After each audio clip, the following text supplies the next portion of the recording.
नमस्कार साथियों, स्वागत है आप सभी का एक बार फिर से आपके अपने चैनल वेदांत लर्निंग पॉइंट पे। आज हम डीएलएड सेकेंडरी के 7वें प्रश्न पत्र पर्यावरणीय अध्ययन की पहली इकाई पर्यावरण अध्ययन की अवधारणाएं अति लघु उत्तरीय प्रश्न करेंगे।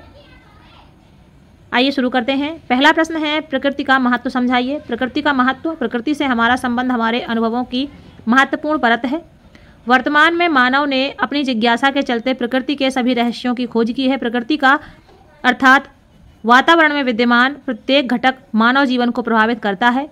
ये हैं जैविक, वनस्पति, जंतु; अजैविक, सूर्य, चंद्रमा, तारे, नदी, पहाड़, जलवायु, अग्नि। एनसीएफ 2005 के 5 मार्गदर्शक सिद्धांत क्या हैं?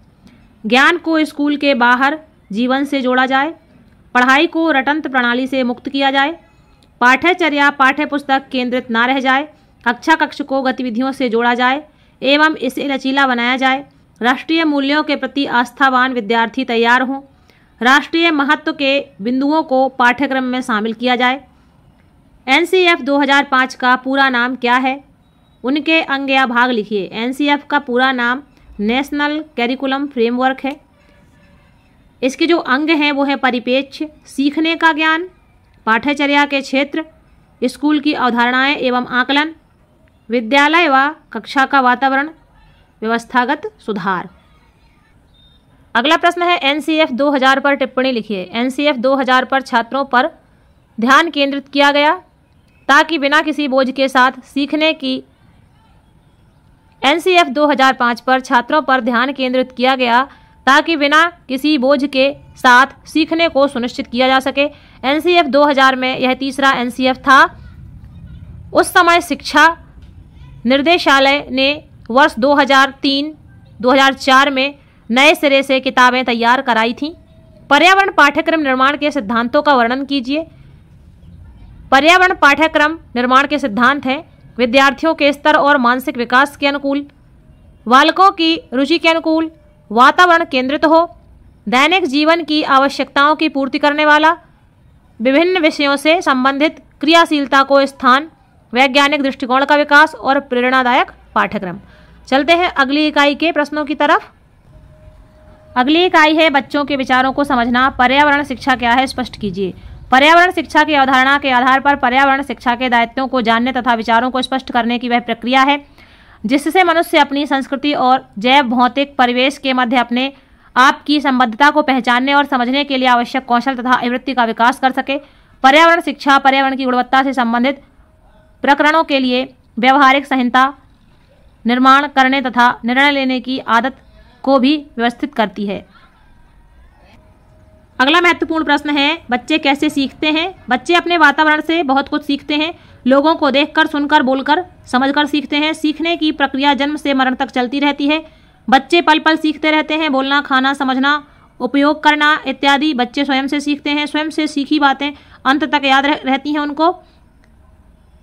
स्वयं से सीखी गई बातें अंत तक याद रखते हैं। वे अपने आसपास के वातावरण के साथ अपने संपर्क आधार पर अपने आप बहुत कुछ सीखते हैं। अवलोकन करने के उद्देश्य क्या हैं? अवलोकन के दौरान बच्चों में किन किन क्षमताओं का विकास होता है? किसी वस्तु या घटना या मनुष्य का ध्यानपूर्वक निरीक्षण करना ही अवलोकन कहलाता है। अवलोकन का उद्देश्य निम्नलिखित प्रकार से व्यक्त किया जा सकता है।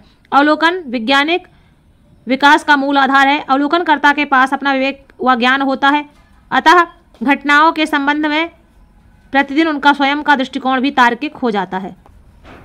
अवलोकन के द्वारा वास्तविक सूचनाओं को प्राप्त किया जा सकता है। अवलोकन के दौरान बच्चों में वैज्ञानिक आवृत्ति, तार्किक क्षमता तथा सामुदायिक व्यवहार का विकास होता है। अगला प्रश्न है, पियाजे की मानसिक विकास की अवस्थाएं लिखिए। संवेदिक पेशी अवस्था, सेंसरी मोटर, जन्म के 2 वर्ष, पूर्व संक्रियात्मक अवस्था, प्री ऑपरेशनल 2 से 7 वर्ष, मूर्त संक्रियात्मक अवस्था, कंक्रीट ऑपरेशनल 7 से 12 वर्ष, अमूर्त संक्रियात्मक अवस्था, फॉर्मल ऑपरेशनल 12 से 18 वर्ष। बच्चों में पर्यावरण अधिगम की 2 विधियों के नाम लिखिए। यहाँ पर कोई 4 दी हुई हैं: प्रयोगशाला विधि, अन्वेषण विधि, भ्रमण विधि और रोल प्ले विधि। पर्यावरण शिक्षण विधि का चयन करते समय ध्यान देने योग्य बातों का वर्णन कीजिए। पर्यावरण शिक्षण विधि चयन करते समय ध्यान देने योग्य बातें: शिक्षण विधि बच्चों के आयु स्तर के अनुरूप हो, शिक्षण विधि बच्चों के मानसिक स्तर के अनुरूप हो, शिक्षण विधि बच्चों की रुचियों के अनुरूप हो, शिक्षण विधि रोचक हो, शिक्षण विधि में सृजनात्मकता का पुट हो, शिक्षण विधि समय और परिस्थिति के अनुकूल हो, शिक्षण विधि मनोवैज्ञानिक हो, शिक्षण विधि लचीली हो, शिक्षण विधि ऐसी हो जो कि सर्वांगीण विकास करे, पर्यावरण के संबंध में संपूर्ण जानकारी दे सके।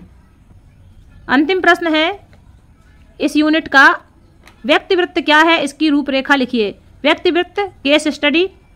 व्यक्तिवृत्त वह अध्ययन है जिसमें सामाजिक, मनोवैज्ञानिक, शारीरिक, जीवन संबंधी, पर्यावरण संबंधी तथा व्यावसायिक सूचना को इस उद्देश्य से एकत्र किया जाता है कि उनके प्रकाश में किसी एक व्यक्ति अथवा परिवार जैसी एक सामाजिक इकाई की सहायता की जा सके। प्रकार औपचारिक और अनौपचारिक। रूपरेखा कैसे है?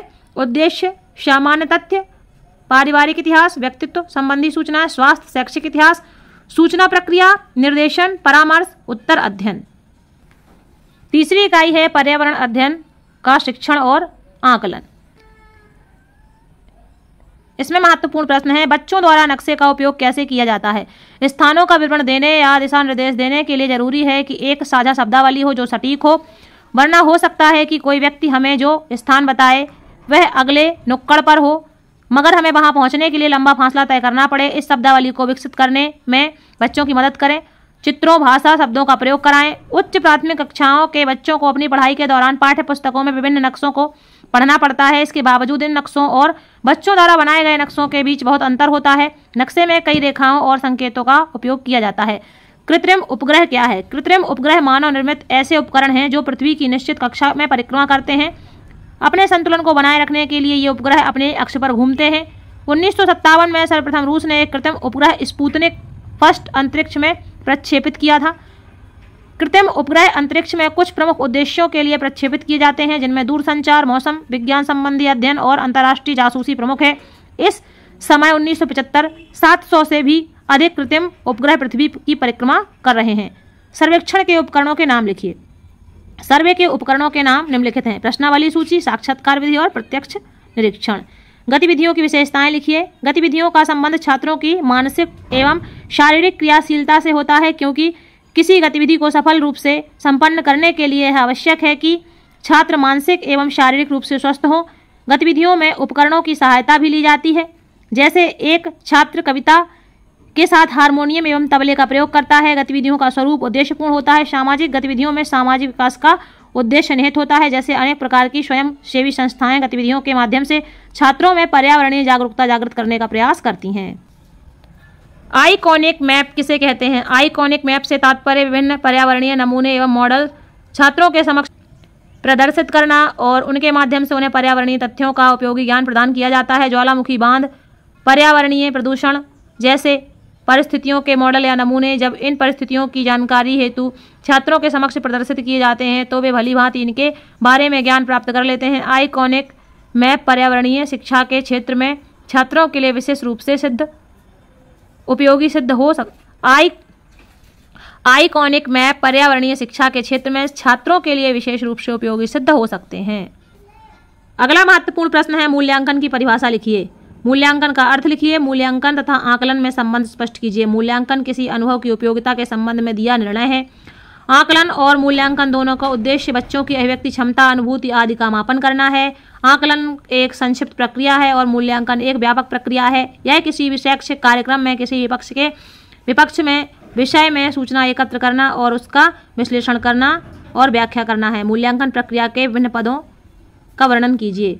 शैक्षिक उद्देश्यों का निर्धारण, शैक्षिक अधिगम क्रियाओं का निर्धारण, परिस्थितियों का ज्ञान, परीक्षण करना, मूल्यांकन के उपकरण एवं विधियां, उपकरणों का प्रशासन, परिणामों की संख्या, मूल्यांकन परिणामों का उपयोग।